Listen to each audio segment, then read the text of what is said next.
So will start with local anaesthetic. अब इस chapter में हम एनेस्थीसिया के लिए ड्रग पढ़ेंगे, लेकिन जो लोकली काम करेंगे, ठीक है, लिडोकेन वगैरह। अब लोकल एनेस्थेटिक का मतलब क्या है? एनेस्थेटिक मतलब लॉस ऑफ सेंसेशन। तो अब लोकल एनेस्थेटिक क्या करेंगे? एक पर्टिकुलर साइट पे रिवर्सिबल यानी कुछ समय के लिए, तो ये कॉज करता है reversible loss of sensation at a particular site. हम कह सकते हैं एक स्पेसिफिक साइट पे ये कॉज करते हैं, बट यहाँ पे हमारा कॉन्शियसनेस पे कोई भी लॉस नहीं होता है, यानी हम होश में रहते हैं। नो लॉस ऑफ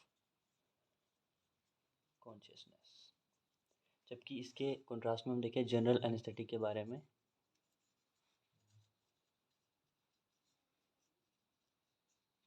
तो उसमें भी हमें लॉस ऑफ सेंसेशन देखने को मिलता है, बट वो इंटायर बॉडी पे देखने को मिलता है। लॉस ऑफ सेंसेशन यानी हमें पेन का फील नहीं होगा, या फिर कुछ भी करें हमारी बॉडी पे, वहाँ पे सर्जरी करें, वो सब फील नहीं होगा। और यहाँ पे हमें लॉस ऑफ कॉन्शियसनेस भी देखने को मिलती है।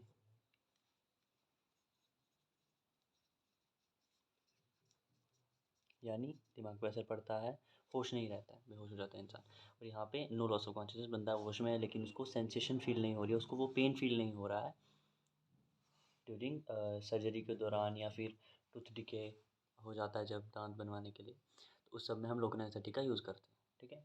अब इसमें आ जाता है इसकी क्लासिफिकेशन और इसके ड्रग्स। उससे पहले देख लेते हैं, जैसे अब हमारा मसल्स है, तो मसल्स के साथ जुड़े होते हैं। अगर हम इसको दबाएंगे या कुछ भी पेन होगा, कुछ मारेंगे इसको, तो वो सेंसरी न्यूरॉन जुड़े होंगे हमारे टू द ब्रेन, या फिर हम कह सकते हैं सीएनएस के साथ। एंड वो सेंसरी न्यूरॉन हमारे वापिस मसल को सिग्नल देंगे थ्रू मोटर न्यूरॉन्स,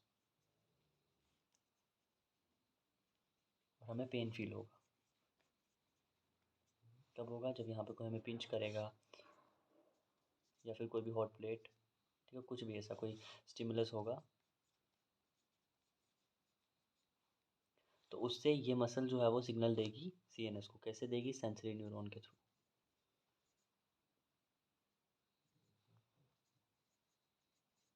तो ये सेंसरी न्यूरॉन सीएनएस के पास जाएंगे। सीएनएस जो है वो सेंट्रल नर्वस सिस्टम, वो हमारा मोटर न्यूरॉन्स, ये पेरिफेरल में आ जाएगा, सेंसरी और मोटर्स।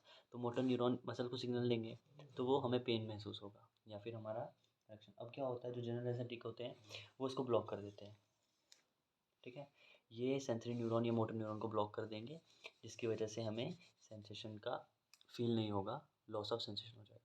लेकिन याद रखना, रिवर्सिबल होता है, दोनों में रिवर्सिबल होता है, कुछ समय के लिए होता है। इरिवर्सिबल मतलब अब पेन होगा ही नहीं कभी ज़िंदगी में, तो ऐसा नहीं होता है। रिवर्सिबल होता है लॉस ऑफ सेंसेशन एक पर्टिकुलर साइट पे, और कॉन्शियसनेस का लॉस नहीं होता। जबकि एनेस्थेटिक, जनरल एनेस्थेटिक्स में इंटायर बॉडी पे होता है और कॉन्शियसनेस पे भी असर पड़ता है। तो अब नज़र डाल लेते हैं इसकी सिंपल क्लासिफिकेशन पे। तो हमारे पास कुछ लोकली देने वाले सरफेस एनेस्थीसिया हैं, और दूसरे इंजेक्टेबल्स, यानी जो हम इंजेक्शन के थ्रू देंगे, ठीक है। तो ये सिंपल क्लासिफिकेशन है। उसके बाद हम ओरिजिनल वाली पढ़ेंगे, जिसमें हम देखेंगे उसके स्ट्रक्चर के साथ। तो अभी सरफेस में देते हैं, मतलब ऑन द सरफेस हम अप्लाई करेंगे। उसमें हमारे पास आ जाते हैं सोलुबल और इनसोलुबल।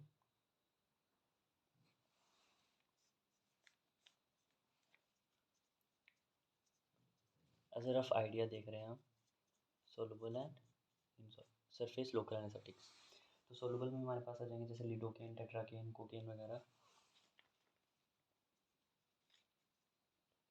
लिडोकेन हो गया,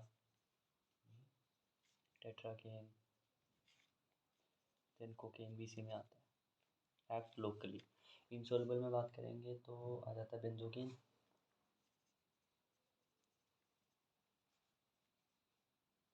और इंजेक्टेबल्स में बात करेंगे तो हमारे पास तीन तरह के आएंगे, लो पोटेंसी, हाई पोटेंसी और इंटरमीडिएट। तो लो पोटेंसी मतलब जो शॉर्ट ड्यूरेशन के लिए काम करेंगे, या फिर जो थोड़ी देर के लिए ही जिनका ड्यूरेशन ऑफ एक्शन होगा। उसकी एग्जांपल है हमारे पास प्रोकेन या क्लोर।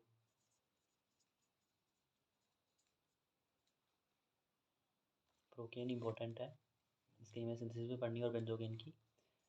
तो देखो प्रोकेन एंड क्लोर प्रोकेन।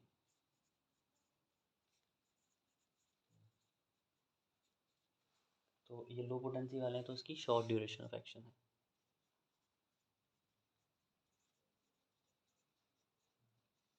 तो यहाँ से कैसे लग जाएगा, इंटरमीडिएट वाले का इंटरमीडिएट ड्यूरेशन ऑफ एक्शन है।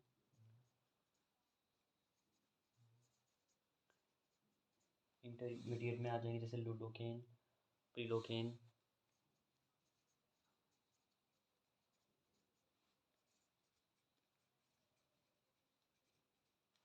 और हाई पोटेंसी जिसका ड्यूरेशन ऑफ एक्शन ज़्यादा है, जो ज़्यादा देर के लिए हमें लॉस ऑफ सेंसेशन देता है। ठीक है, हाई पोटेंसी। और आगे वही लॉन्ग ड्यूरेशन ऑफ एक्शन, उसमें आ जाएगा हमारा रोपिवाकेन और टेट्राकेन। यहाँ पर लिख देता हूँ मैं लॉन्ग ड्यूरेशन ऑफ एक्शन।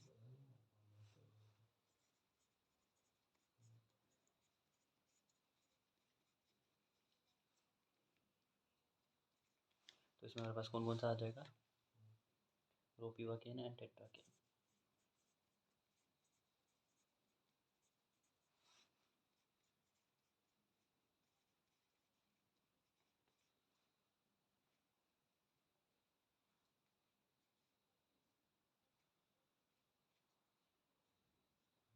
ठीक है, ये होगी हमारी सिंपलेस्ट क्लासिफिकेशन। अब इस चैप्टर में जितने भी हमारे लोकल एनेस्थेटिक ड्रग हैं, 4 क्लासेस, उन सबको देख लेते हैं। उससे पहले देख लेते हैं इसका मैकेनिज्म ऑफ एक्शन, क्योंकि मैकेनिज्म ऑफ एक्शन सबका सिमिलर है। तो लोकल एनेस्थेटिक जो है वो काम कैसे करते हैं, उसके बाद इसके स्ट्रक्चर ही देखने हैं। और अगर कोई भी क्लास आ जाती है लाइक बेंजोइक एसिड डेरिवेटिव या कुछ भी आ जाएगा, उसमें मैकेनिज्म ऑफ एक्शन सब में सिमिलर आएगा। तो देख लेते हैं मैकेनिज्म ऑफ एक्शन के बारे में। सबसे पहले हमारे पास हमें पता है जो नर्व कंडक्शन होती है उसमें सोडियम आयन का इन्फ्लक्स होता है, तभी आगे इम्पल्स कंडक्ट होगी। जैसे मान लिया ये मेरा मेम्ब्रेन है, न्यूरल मेम्ब्रेन है।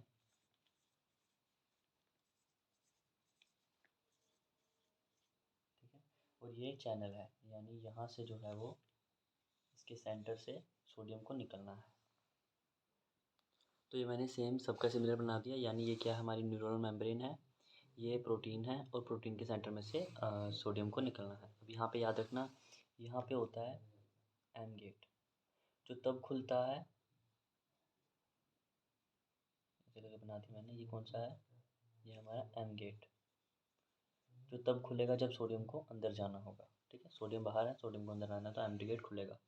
और यहाँ पे हमारे पास एक और है, हॉल्ट गेट।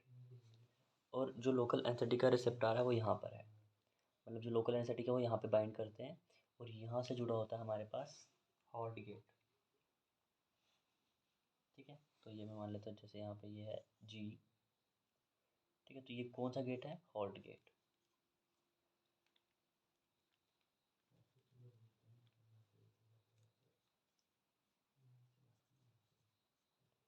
ऊपर वाला कौन सा, एम गेट, ये हॉल्ट गेट। अब सबसे पहले रेस्टिंग स्टेज में क्या होता है, रेस्टिंग बोलें या फिर बोलें नॉर्मल स्टेज में, क्या होगा, एम गेट बंद ही होगा, जैसा है वैसा ही रहेगा। तो सोडियम चैनल, सोडियम आयंस हैं वो बाहर ही रहेंगे, तो यहीं पे बाहर घूम रहे हैं, यहीं से ऐसे आएंगे वापस चले जाएंगे, ऐसे कुछ करेंगे, क्योंकि ये हमारा वैसा का वैसा है। जो लोकल एनेस्थेटिक है वो हमें हमने नहीं दिया, तो रेस्टिंग स्टेज पे वैसे ही रहेगा, और यहाँ पे जो हॉल्ट गेट है वो वैसा का वैसा ही रहेगा। लेकिन जब हमने लोकल एनेस्थेटिक अभी नहीं दिया है, लोकल एनेस्थेटिक के बाद में होगा। अब हमने क्या किया, डीपोलराइज हुई मेम्ब्रेन, यानी इम्पल्स कंडक्ट करनी है, तो सोडियम चैनल जितने भी हैं सब अंदर आएंगे, मेम्ब्रेन क्या हो जाएगी, डीपोलराइज। अब सेंसेशन फील होगी क्योंकि इम्पल्स कंडक्ट हो रही है, तो जो एम गेट है वो यहाँ पे ओपन हो जाएगा, यानी ये जो एम गेट था, सोडियम चैनल, सोडियम आयन अंदर गया, और ये वाला जो लोकल एनेस्थेटिक वाला था वो वहीं का वहीं है, क्योंकि इसका कुछ काम ही नहीं है, क्योंकि यहाँ पे लोकल एनेस्थेटिक बाइंड नहीं किया। बट हम जब लोकल एनेस्थेटिक देते हैं तो यहाँ पे आके वो बाइंड कर जाता है, जिसकी वजह से क्या होता है, ये यहाँ पे हमारा जो जी वाला है हॉल्ट गेट वो बंद हो जाता है। ठीक है, वो यहाँ पे इसके साथ बाइंड करेगा, और यहाँ पे ये हो जाएगा बंद। तो बेशक आए यहाँ से सोडियम, एम गेट फिर भी खुला रहेगा। ठीक है, सोडियम आएगा यहाँ तक, बट यहाँ से आगे नहीं जा पाएगा। क्यों नहीं जा पाएगा, क्योंकि एम गेट तो खुला है। ठीक है, एम गेट कब खुलेगा, जब मेम्ब्रेन डीपोलराइज होगी। बट यहाँ पे हमारा हॉट गेट बंद हो गया, क्योंकि यहाँ पे हमारा जुड़ गया आके लोकल एनेस्थेटिक।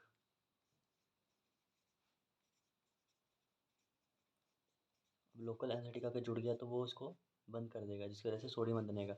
सोडियम अंदर नहीं आएगा तो डीपोलराइजेशन नहीं होगी, डीपोलराइजेशन नहीं होगी तो हमारी जो इम्पल्स है वो कंडक्ट नहीं होगी। तो इस तरीके से इसका मैकेनिज्म रिएक्शन है। सबसे पहले हमने इसको देख लिया एम गेट क्या है, हॉल्ट गेट क्या है, ठीक है। लोकल एनेस्थेटिक की ये बाइंडिंग साइट है, ये वाली, ठीक है, ये वाली, ये बाइंड होगी तब ये हॉल्ट गेट बंद हो जाएगा। पर अभी हमने माना कि हमने लोकल एनेस्थेटिक नहीं दिया है, तो रेस्टिंग स्टेज में क्या होगा, सोडियम बाहर है, बाहर ही रहेगा। जैसा वैसा रेस्टिंग स्टेज में सिंपल ही रहेगा। ये यहाँ पे बाइंड नहीं किया इसके साथ, ऐसा दिखेगा बट ऐसा है नहीं है। सिंपल यहाँ पे हॉल्ट गेट अभी खुला हुआ है। हॉल्ट गेट तभी बंद होगा जब इस पर लोकल एनेस्थेटिक आके बाइंड करेगा। तो क्या हो रहा है, सोडियम अभी बाहर ही है क्योंकि एम गेट भी बंद है, लेकिन जब जैसे ही इम्पल्स आएगी, सिग्नल आएगा, पेन का फील होगा, तो ये एम गेट खुल जाएगा और सोडियम अंदर आ जाएगा। और तब हमारा ये जो हमारा हॉल्ट गेट है ये भी खुला है। हॉल्ट गेट तब बंद होगा जब हमारा लोकल एनेस्थेटिक यहाँ पे आके बाइंड करेगा अपनी बाइंडिंग साइट पे। जब वो यहाँ के बाइंड कर दिया तो सोडियम यहाँ से अंदर आएगा, लेकिन वो यहाँ से अंदर नहीं आ पाएगा, तो उसको हम बोल देंगे इनएक्टिवेटेड स्टेट।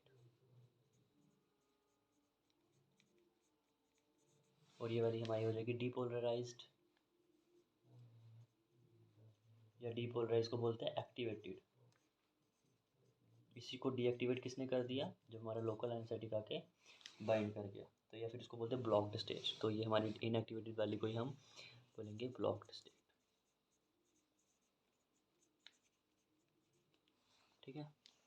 तो ये हमारा मैकेनिज्म एक्शन क्या होता है, सोडियम अंदर आता है बट उस हॉल्ट गेट जो है वो बंद हो जाता है, जिसकी वजह से सोडियम अंदर नहीं आ पाता है। मतलब इस मेम्ब्रेन तक आएगा बट अंदर न्यूरॉन के अंदर नहीं जा पाएगा, जिसकी वजह से डिपोलेशन लुक हो जाएगी और हमारा इनएक्टिवेट हो जाएगा हमारा सोडियम चैनल, ठीक है। ये होगा इसका मैकेनिज्म एक्शन। तो नेक्स्ट है लोकल एनेस्थेटिक का सार और इसकी थोड़ा सा इंट्रोडक्शन क्लासिफिकेशन के बारे में। तो चलो हम देख लेते हैं स्ट्रक्चर एक्टिविटी रिलेशनशिप।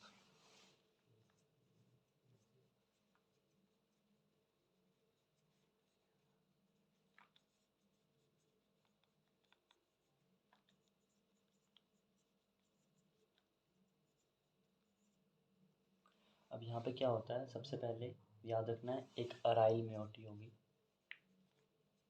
यानी कोई भी बेंजीन रिंग होगी जो एरोमेटिक होगी, जो जुड़ी होगी या तो हमारे पास एस्टर है, ठीक है, then alkyl chain and then amino,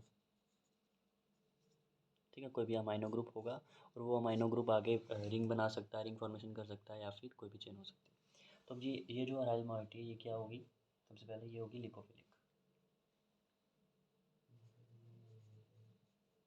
और ये जो अमाइनो ग्रुप होगा ये होता है हाइड्रोफिलिक। अब ये जो अल्काइल चेन है ये 2 से 3 कार्बन की हो सकती है। ये जो हमारा ग्रुप है ये हमारा एस्टर ग्रुप है, ठीक है। अब यहाँ पे हमारे पास 2 एस्टर्स आएंगे, एक आएंगे हमारे पास बेंजोइक एसिड डेरिवेटिव्स,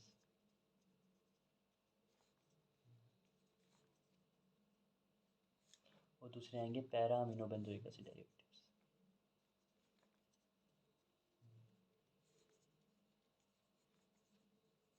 यानी क्या हुआ, यहाँ पे जो अराइल मोइटी है या तो वो बेंजोइक एसिड हो या फिर बेंजोइक एसिड के पैरा पोजीशन पे अमीनो ग्रुप हो, तो ये हमें 2 तरह के मिलेंगे, तो ये इनकी एक्टिविटी ज़्यादा होती है।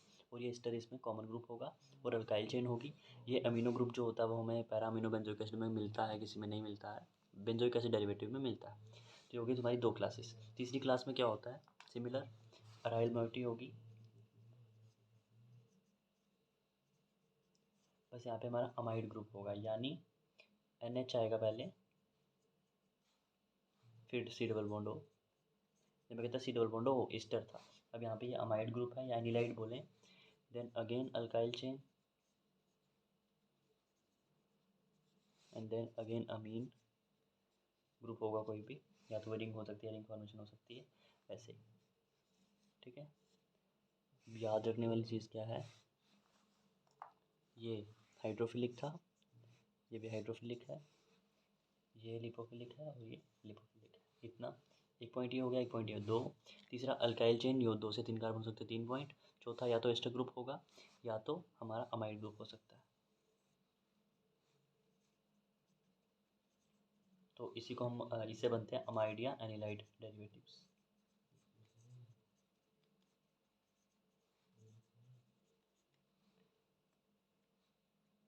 एनिलाइड कब बनेंगे? जब एनिलीन होगा। एनिलीन मतलब बेंजीन रिंग के साथ NH2, तो इसलिए सब उसको हम एनालाइड डेरिवेटिव्स भी बोलते हैं। पेपर में क्वेश्चन आता है लाइक एनालाइड डेरिवेटिव्स के बारे में लिखो एज अ लोकल एनेस्थेटिक।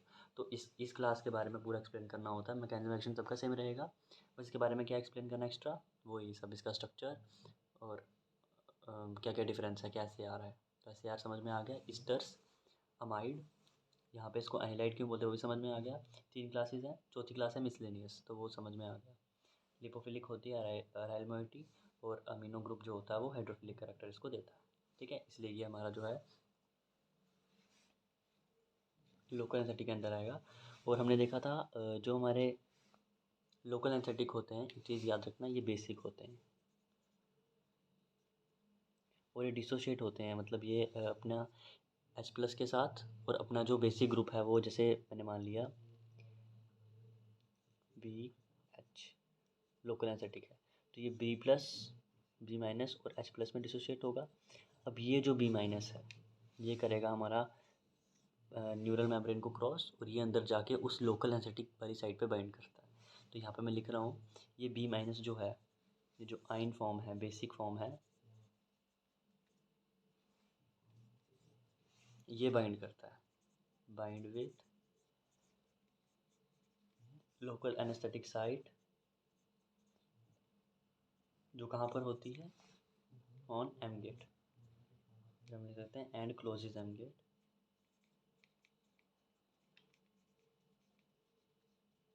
ठीक है, पूरा लोकल एनेस्थेटिक जाता है, क्योंकि लिपोफिलिक और हाइड्रोफिलिक कैरेक्टर है, ये टूटेगा एंड इसका ये जो माइनस वाला पोर्शन है अंदर जाएगा एंड वो उस साइड पे बाइंड करेगा, जिसकी वजह से ये एम गेट को क्लोज कर देता है, जिसकी वजह से हमारा जो है वो न्यूरॉन की इम्पल्स का ट्रांसमिशन नहीं हो पाता। ठीक है, ये हो गया इसके SCR के बारे में। सो नेक्स्ट है हमारा स्ट्रक्चर। तो सबसे पहले स्ट्रक्चर देख लेते हैं हम para amino benzoic acid derivatives के।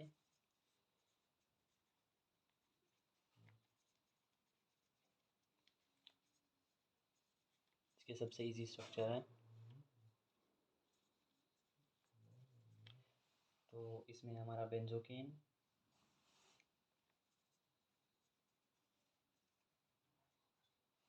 प्रोकेन, इन दोनों के हमें सिंथेसिस भी पढ़नी है। रहता है ब्यूटाम्बिन, मैकेनिज्म एक्शन सबका सेम है। चौथा ब्यूटाकेन। बेंजोकेन मतलब हमने क्या बोला था, सबसे पहले बेंजीन रिंग होती है, पैरा अमीनो बेंजोइक एसिड है, तो बेंजीन के साथ NH2 तो सब में होगा ही होगा। ठीक है, सब में है। उसके बाद यहाँ पर हमारे पास हमने देखा था ईस्टर ग्रुप अटैच होता है, तो C डबल बॉन्ड O जुड़ा हुआ है O के साथ, ईस्टर। देन अल्काइल चेन होती है, तो बेंजोकेन सबसे सिंपलेस्ट है, तो यहाँ पे सीधा मिथाइल ग्रुप होगा, सॉरी इथाइल ग्रुप C2H5। तो यहाँ पर मैं लिख रहा हूँ C2H5। ब्यूटाम्बिन के लिए लिखा है ब्यूटा से समझ आ रहा है, ब्यूटेन, तो यहाँ पे सिंपलेस्ट इसके जैसा ही होगा ये,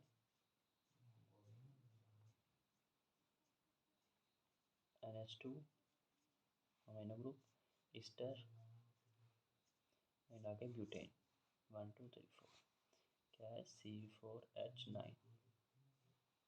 अब ब्यूटेम्पन और ब्यूटाकेन में क्या डिफरेंस है, तो हमने देखा था अल्काइल चेन के बाद एक नाइट्रोजन आता है, तो वो अमीनो ग्रुप इन दोनों में नहीं है, बेंजोकेन और ब्यूटेम्पन में, वो प्रोकेन ब्यूटाकेन में आएगा।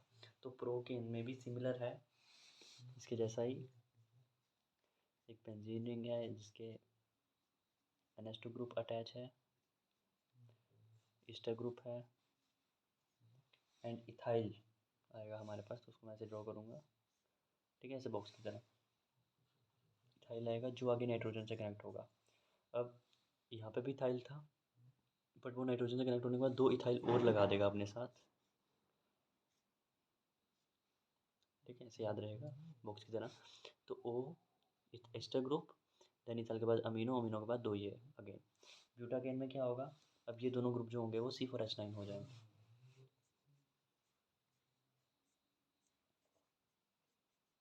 NH2 ईस्टर, सब में ये 2 इथाइल ग्रुप होता है, यहाँ पे प्रोपाइल है, क्योंकि मैंने बोला था अल्काइल चेन 2 या 3 कार्बन हो सकती है, तो ये इस तरीके से हम बना लेते हैं इसको, ठीक है। 1 2 3 कार्बन जो नाइट्रोजन से कनेक्ट है वो नाइट्रोजन से 4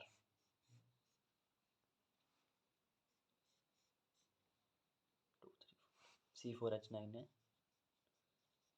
ऐसे बनाना इजी हो जाता है, लिखेंगे तो फिर डिफरेंस नहीं पता चलता उसमें क्या डिफरेंस है, इसलिए मैंने इसका ऐसे बना दिया। तो यहाँ पे C4H9 है, C4H9, और ये जो हमारा बीच में है ये हमारा प्रोपाइल है, मतलब यहाँ पे कार्बन 3 हो गए एल्काइल चेन में। बाकी सब में सिमिलर है, बेंजीन रिंग है, अमीनो ग्रुप है, ईस्टर ग्रुप है सब।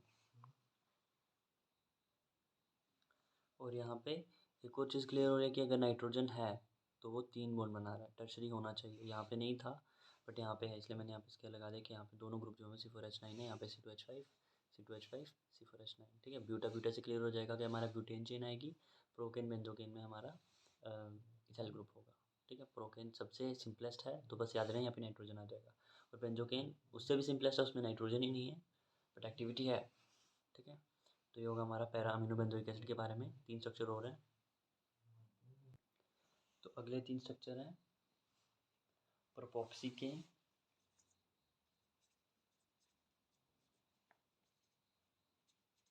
इसको साथ साथ में लिखेंगे, प्रैक्टिस करेंगे तभी ये याद रहेंगे, नहीं तो भूल जाएंगे। प्रोपोक्सिकेन के साथ आएगा बेनॉक्सीनेट,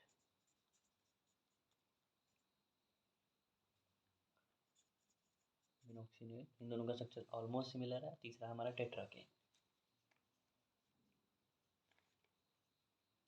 7 ड्रग सिलेबस में तो सातों के स्ट्रक्चर याद होने ही चाहिए, ठीक है, और सिमिलर है इजी है। प्रोपोक्सिकेन में क्या होगा, प्रोपोक्सी ग्रुप मतलब प्रोपाइल चेन C3H7 के साथ O ग्रुप। तो सिमिलर हम बनाएंगे, जो हमें बनाना है क्या, पैरा अमीनो बेंजोइक एसिड, तो हमारा हो जाएगा अमीनो ग्रुप इसके पैरा पोजीशन पे, देन ईस्टर जो जुड़ा हमारा इथाइल चेन के साथ, नाइट्रोजन, और हमने देखा था इथाइल चेन हमें दिख रही थी, तो यहाँ पे भी इथाइल चेन मोस्ट कॉमन है, C2,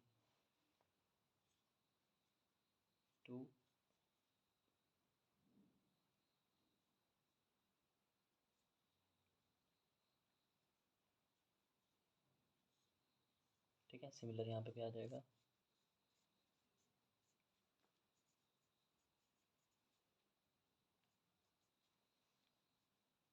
बेंजीन है, देन ईस्टर,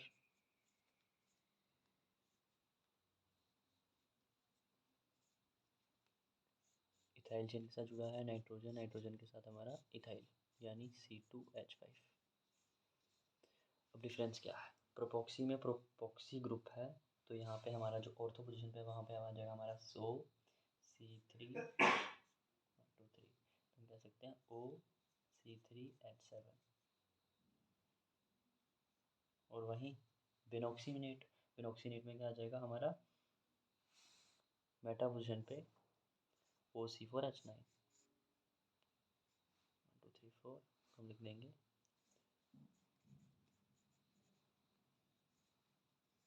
ऑक्सी, तो पता चल रही है ऑक्स, फिनॉक्सी वगैरह जो भी होता है, तो उसमें ऑक्सी का मतलब होता है ओ के साथ अटैच है, तो ये हमारा मेटा पे है, वो हमारा ऑर्थो पे है, ठीक है। टेट्राकेन उससे भी सिंपलेस्ट, टेट्रा, टेट्रा मतलब 4 कार्बन। अब यहाँ पे जो 4 कार्बन आएंगे, सबसे पहले तो इतना याद रखना, ईस्टर ग्रुप, यहाँ पे अमीनो ग्रुप, ठीक है। यहाँ पे हमारा जुड़ेगा इथाइल चेन के साथ नाइट्रोजन, नाइट्रोजन के साथ सिंपलेस्ट यहाँ पे मिथाइल है, तो यहाँ पे CH3 याद रखना। और जो टेट्राकेन है, टेट्राकेन मतलब इस नाइट्रोजन को लेना है, तो ये नाइट्रोजन NH जुड़ेगा अपने साथ 2 3 4, यानी यहाँ पे जुड़ा हमारा C4H9, ठीक है। तो ये टेट्राकेन का मतलब नाइट्रोजन के साथ है, और ये हमारा बेंजोइक एसिड डेरिवेटिव तो सब में सेम ही रहेगा, ठीक है। तो ये होगा हमारा para amino benzoic acid derivative के structure. So next class is benzoic acid derivative. Benzoic acid पहले थे, पैरा अमीनो बेंजोइक एसिड बाद में थे, लेकिन ये थोड़ा सा मुश्किल है इसके structure. Para amino benzoic acid कैसे इजी थे इसलिए वो पहले पढ़ लिए। तो बेंजोइक एसिड डेरिवेटिव में हमारे पास 5 स्ट्रक्चर है। सबसे पहले आ जाता है हेक्साइल कीन,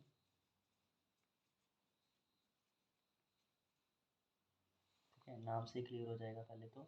दूसरा मिप्राइल केन,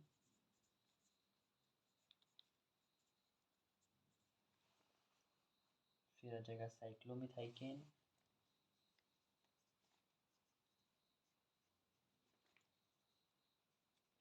और आ जाएगा पाइपिरोकेन। पाइपिरिडीन तो सबको पता ही है। होगा क्या, similar structure, benzoic acid derivative तो बेंजोइक एसिड आएगा, बेंजोइक एसिड के साथ आ जाएगा हमारा ईस्टर ग्रुप जो जुड़ा होगा इथाइल चेन के साथ, नाइट्रोजन के साथ। सिमिलर सब में आएगा, मिप्राइल में भी ऐसा ही है।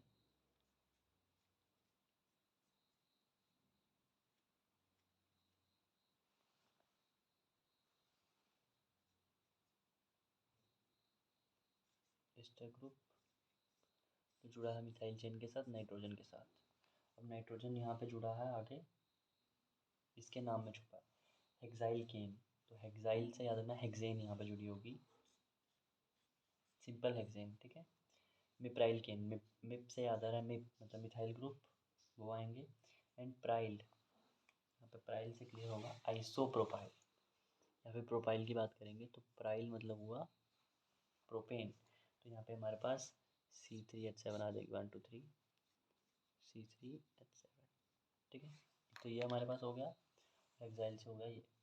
अब यहाँ पे हमारे पास अमाइन मिथाइल ग्रुप आएंगे, से मिप्राइल केन में आएंगे 2, पर नाइट्रोजन के साथ वाले से, नाइट्रोजन के साथ वाले कार्बन पे 2 मिथाइल ग्रुप, और इस पे आएंगे हमारे ऑक्सीजन के साथ वाले पे 1 मिथाइल ग्रुप। बस वो एडिशनल याद रखना है। हेक्साइल केन में एक तो ये हो गया हमारा हेक्सेन, दूसरा आइल से याद रखना 1 मिथाइल ग्रुप ऑक्सीजन के साथ वाला, और यहाँ पे मिप्राइल से तो मिथाइल ग्रुप 2 आएंगे, और दूसरा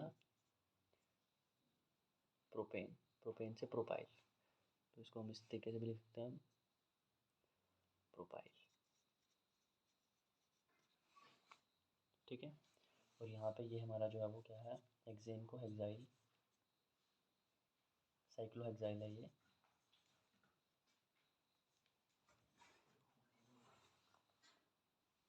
ठीक है। और इस नाइट्रोजन के पास क्योंकि ये 3 वैलेंसी होते हैं इसके, तो NH आ जाएगा, सेम गोज हेयर। अब साइक्लोमिथाइकेन में और पाइपिरोकेन में क्या डिफरेंस है, पाइपिरोकेन से याद आ रहा है पाइपिरिडीन रिंग, और साइक्लो से साइक्लो, साइक्लो मतलब अब जो हमारी ये वाली रिंग है, यानी मैंने इस तरीके से बनाऊंगा, यहाँ पे बेंजोइक एसिड तो है, बाकी सिमिलर रहेगा। यहाँ पे आ जाएगा हमारा एस्टर ग्रुप, एस्टर ग्रुप जुड़ेगा हमारा इथाइल चेन, सॉरी अब यहाँ पे इथाइल नहीं, यहाँ पे प्रोपाइल आएगी। तो साइक्लोमिथाइकेन और पाइपिरोकेन में मिथाइल चेन आती है, यानी ठीक है, हार्ट बीट की तरह बना रहा हूँ ताकि याद रहे। तो यहाँ पे आ गई हमारी नाइट्रोजन के साथ, और नाइट्रोजन के साथ कौन सा ग्रुप जुड़ा है वो यहाँ पे लिखा है साइक्लोमिथाइकेन। साइक्लो होगा, साइक्लो मतलब साइक्लोहेक्सेन ही होगा, तो मैंने जोड़ दिया यहाँ पे साइक्लोहेक्सेन। तो यहाँ पे मैं पाइपेराजीन जोड़ रहा हूँ,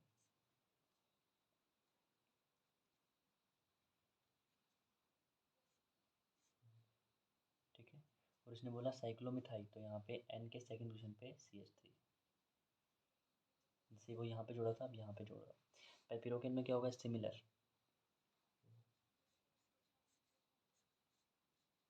बेंजीन सिंगल बॉन्ड O, यहाँ पे हमारे पास आएगा साइक्लोप्रोपाइल, देन नाइट्रोजन, नाइट्रोजन जुड़ा है हमारा पाइपिरो से ही पता चल रहा है, पाइपिरोकेन, तो ये पाइपेरिडीन रिंग हो गई। इसके सेकंड पोजीशन पे CH3। फ़र्क क्या रहा इसमें, इसमें जो साइक्लो जुड़ा है ना वो इसके लिए नहीं जुड़ा है, साइक्लो जुड़ा है इसके लिए। यहाँ पे एक और O के साथ जुड़ी होगी हमारी बेंजीन रिंग, तो ये हो जाएगी फिनॉक्सी, ठीक है। तो ये हो जाएगी हमारी फिनॉक्सी, इसमें कह सकता हूँ ये हमारी हो गई फिनॉक्सी। बेंजीन का पता ही है, ये हमारी प्रोपाइल चेन, ठीक है। और ये यहाँ पे लिख रहा हूँ मैं, ये क्या हमारी पाइपेरिडीन रिंग है। पाइपेरिडीन कब होती है, जब एक नाइट्रोजन होता है और बिल्कुल रिंग में कोई भी एरोमेटिक बॉन्ड नहीं होता है, यानी कोई भी कंजुगेशन नहीं होती है, ये रिंग एरोमेटिक नहीं होती है, सब सिंगल बॉन्ड होता है, डबल बॉन्ड प्रेजेंट नहीं होगा, तो जो कि पाइपेरिडीन, ठीक है। तो इन सब का डिफरेंस हो गया, मुझे स्ट्रक्चर हो गया। सिमिलर है क्या है, बेंजोइक एसिड डेरिवेटिव में एस्टर ग्रुप होगा ही होगा, 2 के बाद होगा या 3 कार्बन होंगे। तो मैंने बताया था 2 या 3 कार्बन हो सकते हैं अल्काइल चेन में। देन नाइट्रोजन, नाइट्रोजन यहाँ पे साइक्लोहेक्साइल के साथ जुड़ा था इसलिए हेक्साइल केन, मिथाइल केन में प्रोपाइल ग्रुप के साथ था इसलिए, एंड मिथाइल के लिए एमी।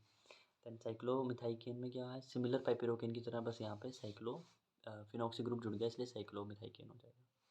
एंड यहाँ पे सेम पाइपिरोकेन में पाइपिरिडीन रिंग। अब लास्ट स्ट्रक्चर है बेंजोइक एसिड डेरिवेटिव में कोकेन।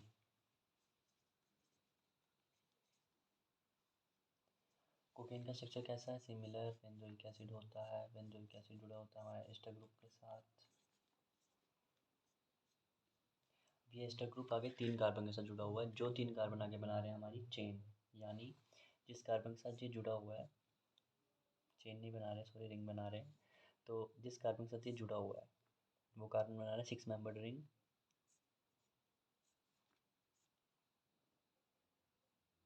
6 मेंबर्ड नाइट्रोजन के साथ,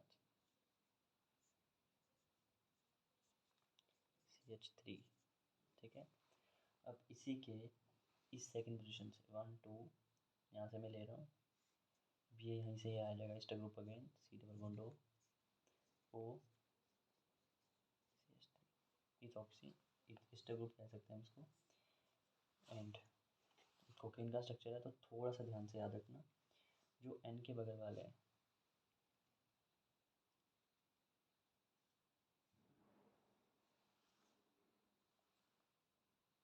ठीक है, तो यहाँ पे ये वाली रिंग अबव द प्लेन होती है, ठीक है। तो ये कितने मेंबर हो, 1 2 3 4 5 6, ये 6 मेंबर थी। बट ये वाली जो रिंग है अगर इसको कंसिडर करें तो 7 मेंबर भी बनती है, लाइक 1 2 3 4 5 6 7।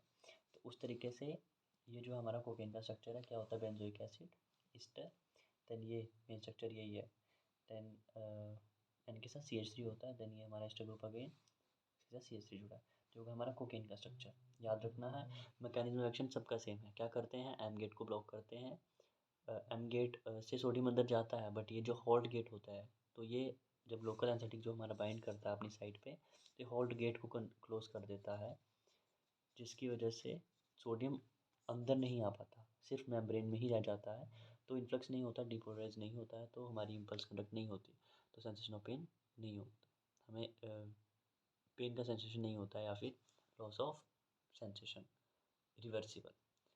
तो मैकेनिज्म रिएक्शन सबका सेम लिखना है, बाकी स्ट्रक्चर देख लो क्या लिखना। अगर सिर्फ बेंजोइक एसिड पे आ जाए क्वेश्चन तो 5 स्ट्रक्चर बनाकर आने, उनके नाम लिख कर आने और मैकेनिज्म रिएक्शन लिख देना। नेक्स्ट है हमारे पास अमाइड या analyte derivatives.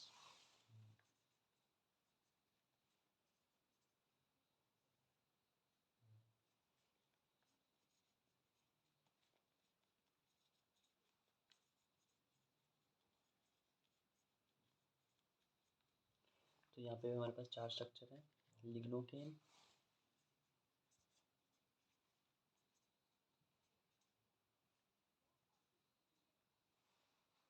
Prilocaine,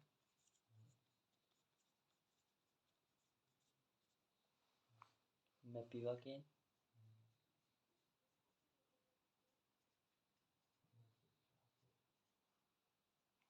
last is एटिडोकेन। अब इन स्ट्रक्चर के स्ट्रक्चर देख, सॉरी इन स्ट्रक्चर का जो है वो, जैसे मेपिवाकेन हो गया, लिग्नोकेन हो गया, ये हम यूज़ करते हैं, ठीक है, कमर्शियली। अब इनके स्ट्रक्चर देख लेते हैं। तो लिग्नोकेन सबसे पहले हमने देखा था, यहाँ पर जो होता है हमारे पास बेंजीन रिंग के साथ अमाइड ग्रुप होता है, या फिर कह सकते हैं एनिलाइड, एनिलाइड मतलब एनिलीन। तो बेंजीन के साथ जब NH जुड़ता है तो एनिलाइड हो जाता है, तो अमाइड कैसे बनेगा, NH के साथ C डबल बॉन्ड O, ठीक है, सब में यही होगा। ये हो गया हमारे अमाइड या एनिलाइड डेरिवेटिव्स।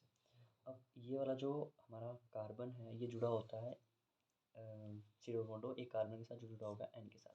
यहाँ पे जो हमारे पास ये चेन है वो CH2 की है, ठीक है। हमने देखा था वहाँ पे या तो इथाइल या प्रोपाइल चेन थी, यहाँ पे एक ही कार्बन होता है। Similar goes with prilocaine.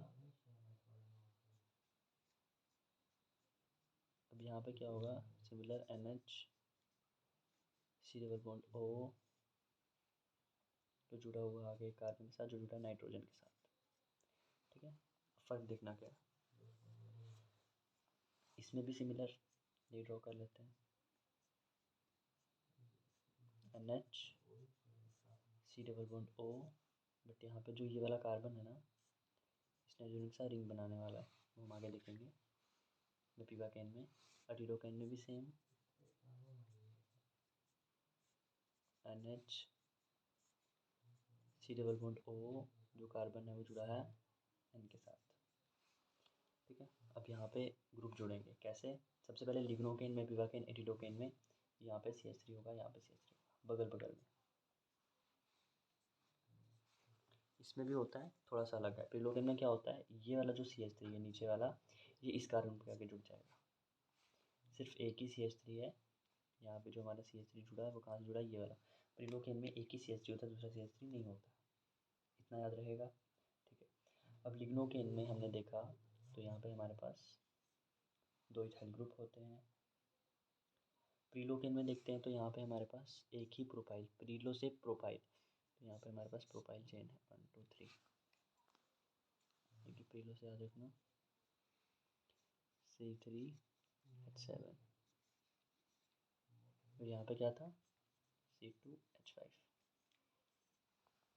मेपिवाकेन में क्या डिफरेंस है, सिमिलर, बस यहाँ पे ये रिंग बन जाएगी। कैसे? ये वाला कार्बन रिंग बनाएगा, जैसे ये मैंने बना दी, ठीक है। इस कार्बन और इस नाइट्रोजन की वजह से बनी है, तो ये रिंग बन गई, और इस नाइट्रोजन के पास एक CH3 और आ जाएगा।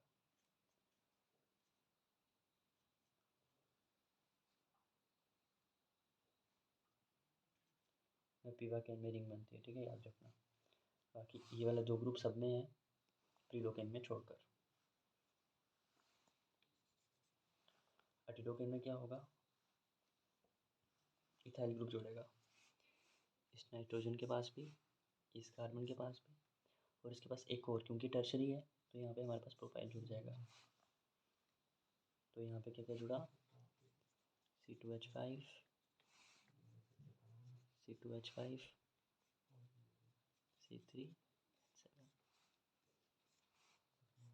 तो बस ऐसे इसके स्ट्रक्चर याद रखने हैं। बस प्रीलोकेन में ये याद रखना है, यहाँ पे जो होता है ऑर्थो सब्स्टिट्यूशन में एक ही CH3 होता है, बाकी तीनों में ऑर्थो दोनों सब्स्टिट्यूशन जो है इसके वहाँ पर है, ठीक है। पैरामेटा पे कोई भी सब्स्टिट्यूशन नहीं है।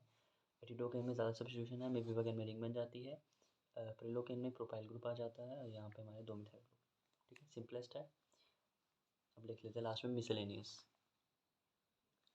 Next is miscellaneous. अब जिसकी कोई भी कैटेगरी नहीं है उसमें लास्ट में हम ये पढ़ लेते हैं जो इन सबसे अलग है, तो ये भी इम्पोर्टेंट है। इसमें हमारे पास 3 ड्रग हैं। सबसे पहला है अमाइडाइन डेरिवेटिव, फिर बोल सकते हैं एमिडीन डेरिवेटिव, इसमें आ जाएगा हमारे पास फिनाकेन, देन दूसरा आ जाता है हमारे पास कार्बामेट डेरिवेटिव। यहाँ पे देखना हमें सिमेट्री कितनी मिलेगी, तो इसमें आ जाता है हमारे पास डाइपेरिडोन, ठीक है। अब हमने क्या करना है, यहाँ पे 2 बेंजीन रिंग है जो नाइट्रोजन के साथ जुड़ी है, और हमारी इथॉक्सी ग्रुप के साथ जुड़ी है, ठीक है, ऐसे याद रखना है। तो एक कार्बन है, ठीक है, जिसके साथ 2 नाइट्रोजन जुड़े हुए हैं, N N, दोनों जुड़े हैं आगे बेंजीन रिंग के साथ।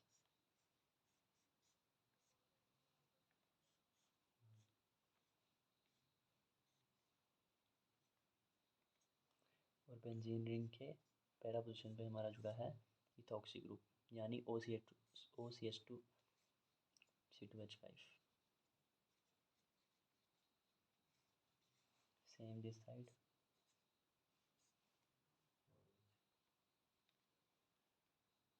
अब एक पॉइंट और, यहाँ पे जो ये साइड बीच वाला कार्बन था ना, यहाँ पे हमारा जो चीज़ अलग है वो बना रहा हूँ, एक डबल बॉन्ड आएगा और एक CH3 आएगा।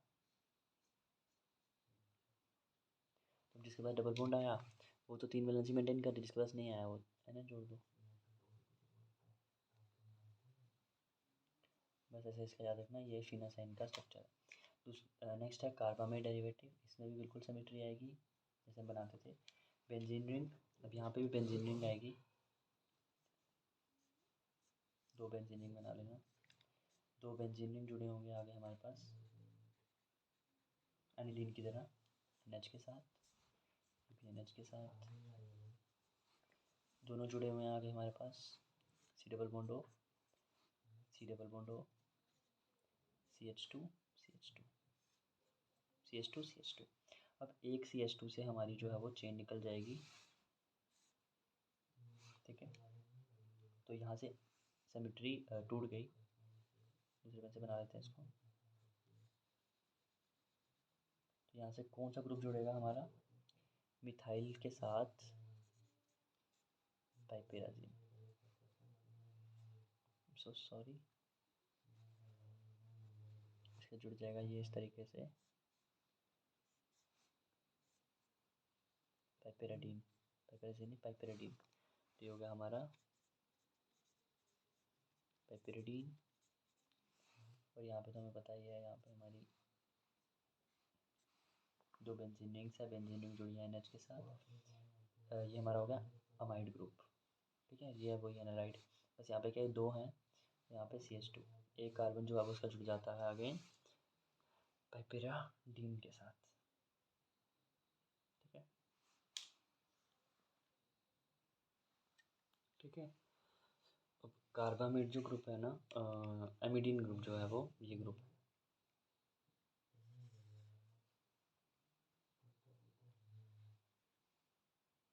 इतना जब CH3 C double bond N double N के साथ जुड़ते हैं, ये सेंटर वाला जितना भी ग्रुप है, दो कार्बन जो एक डबल बॉन्ड नाइट्रोजन के साथ जुड़े हैं और एक NH2 के साथ जुड़े हैं, उसको एमिडीन ग्रुप बोलते हैं। और कार्बामेट की बात करें तो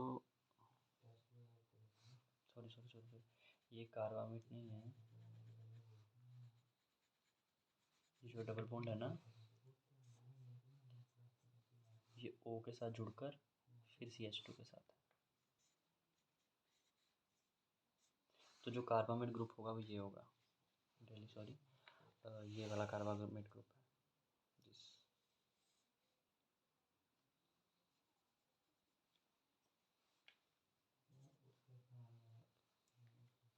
ठीक है। तो यहाँ पे हमारे दो कार्बामेट मिल रहे हैं, NH के साथ C double bond O।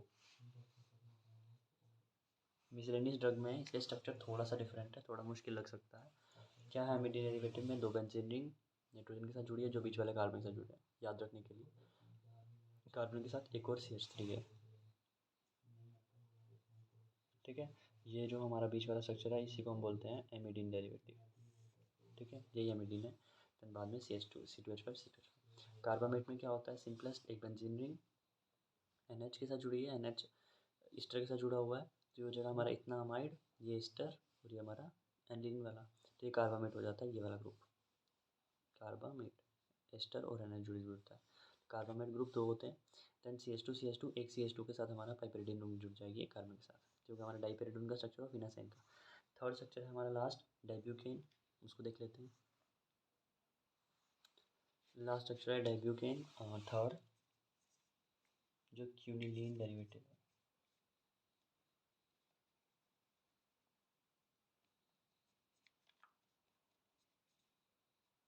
क्यूनोलीन derivative डाइब्यूकेन, इसकी सिंथेसिस भी है तो इसको थोड़ा अच्छे से देखना। एक बेंजीन रिंग है जो जुड़ी है आगे हमारी पाइपेरिडीन, बट ये जो हमारी एरोमेटिक है, तो ये हमारी रिंग हो जाएगी पाइपेराजीन। अब इसी के सेकंड पोजीशन पे हमारा डेब्यू है तो ब्यूटेन, तो OC4H9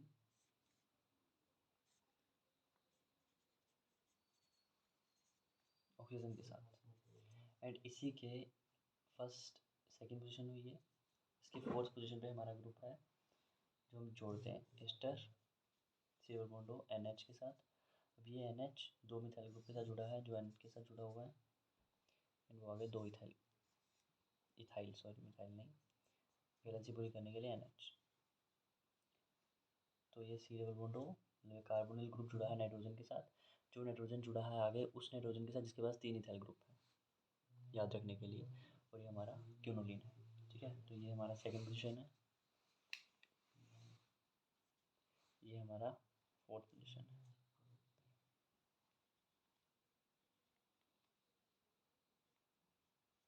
ठीक है, तो ये हो गया हमारा मिसलेनियस के बारे में। लोकल एनेस्थेटिक हमारा कंप्लीट हुआ, सिर्फ रहती है सिंथेसिस, वो हम आगे देखते हैं।